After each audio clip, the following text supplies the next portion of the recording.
Hello, मैं SK Gupta exam material पर आपका स्वागत है। अगर चैनल को सब्सक्राइब नहीं किए तो सब्सक्राइब कर लीजिए, बेल आइकन को भी दबा दीजिए जिससे हर नोटिफिकेशन आपके पास पहुंचे और दोस्तों में ज़्यादा से ज़्यादा शेयर करें, सब्सक्राइब करें।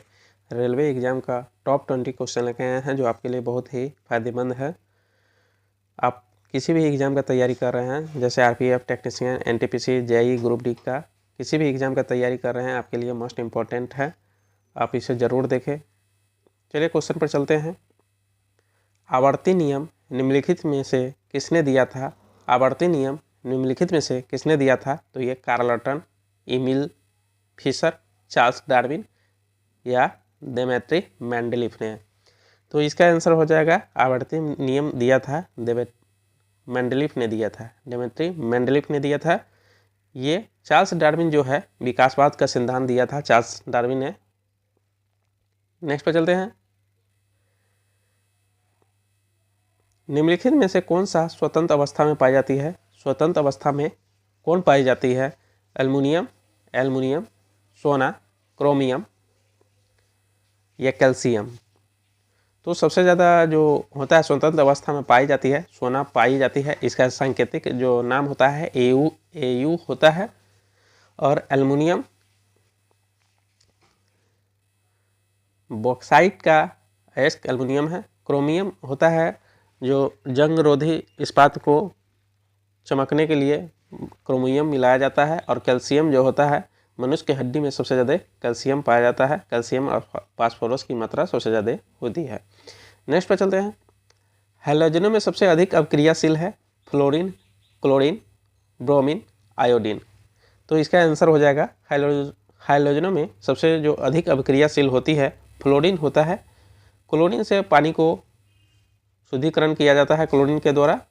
और आयोडीन की कमी से घेंगा रोग होता है। आयोडीन की कमी से कौन सा रोग होता है? घेंगा रोग होता है। नेक्स्ट पर चलते हैं।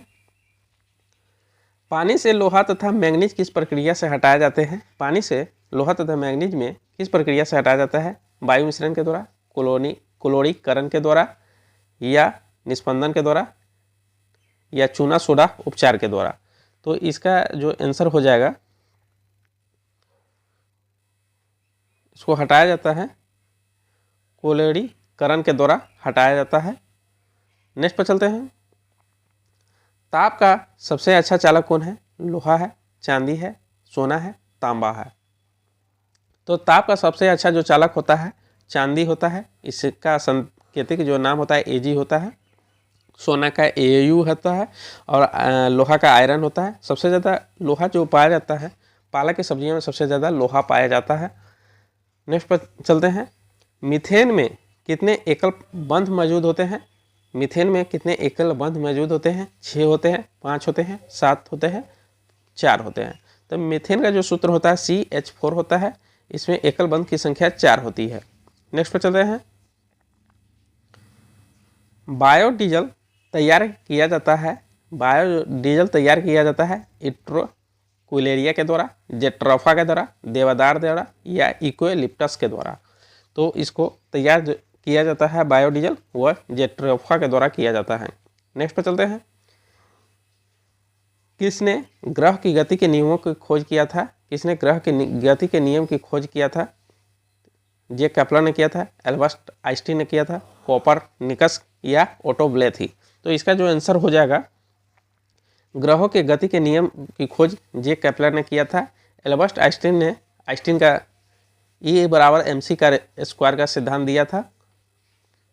और कोपरनिकस ने ग्रह चारों ओर घूमती है, चक्कर लगाती है, यह कोपरनिकस ने कहा था। नेक्स्ट चलते हैं। न्यूटन की गति का प्रथम नियम क्या कहलाता है? न्यूटन की गति का प्रथम नियम क्या कहलाता है? आघूर्णन का सिद्धांत कहलाता है, जड़त्व का सिद्धांत कहलाता है, ऊर्जा का सिद्धांत कहलाता है या इनमें से कोई नहीं? तो इसका न्यूटन की जो गति है इसमें जड़त्व का सिद्धांत कहा जाता है। यही पहला है। कोई वस्तु,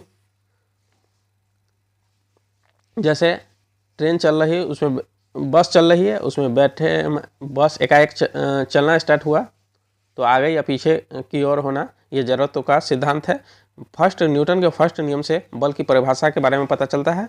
और दूसरे नियम से बल की त्वरण और बल की सूत्र का पता चलता है, जिसमें F बराबर ma सूत्र से पता चलता है इसका द्वितीय नियम से, और तीसरा नियम न्यूटन का तीसरा नियम से प्रत्येक क्रिया के विपरीत प्रतिक्रिया होती है, उससे पता चलता है। नेक्स्ट पर चलते हैं। दो सतहों के बीच सतह क्या होता है? घर्षण होता है, आवेग होता है, तनाव होता है या बल, क्या कहते हैं, बल आघूर्ण होता है।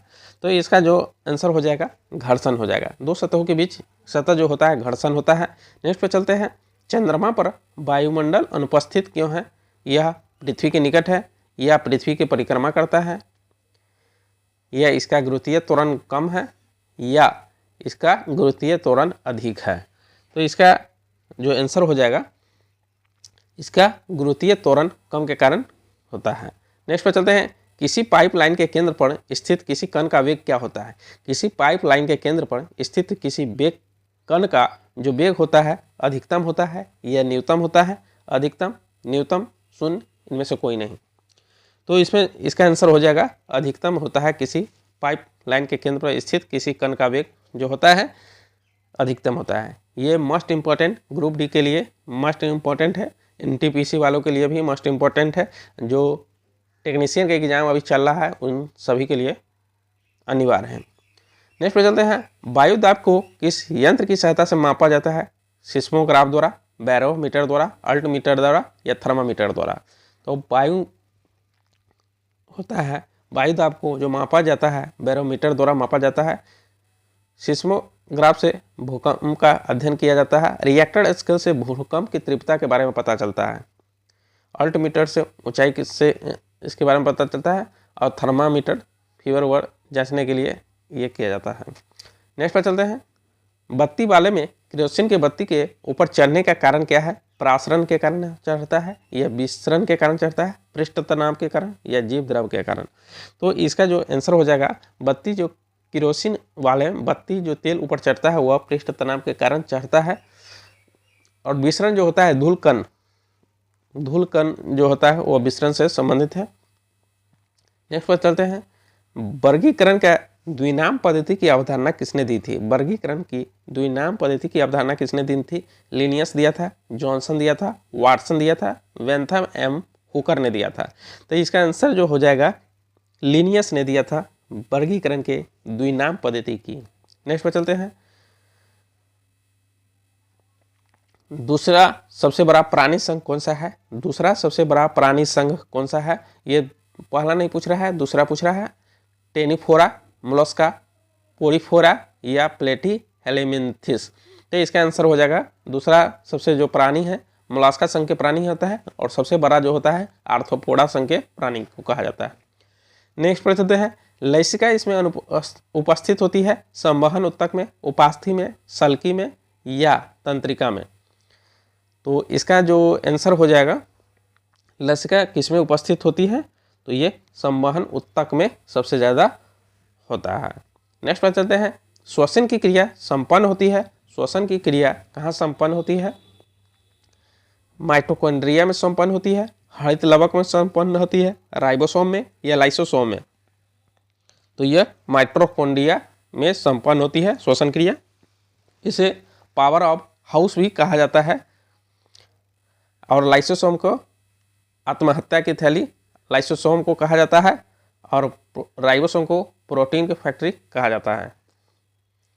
नेक्स्ट पे चलते हैं।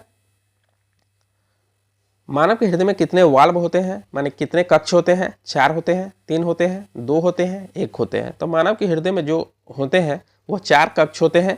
स्तनधारी जितने वर्ग के प्राणी को जो कक्ष होते हैं उसके 4 होते हैं। उभयचर में 3 होते हैं, जिसे सरीसृप में 3 होते हैं, और मछली के कक्ष 2 होते हैं। नेक्स्ट पर चलते हैं। यूरिया का निर्माण कहाँ होता है? यूरिया का निर्माण अग्नाशय में होता है, यकृत में होता है, छोटी आंत में होता है, गुर्दा में होता है? तो ये यूरिया का निर्माण जो होता है यकृत में निर्माण होता है, और जमा कहाँ होता है?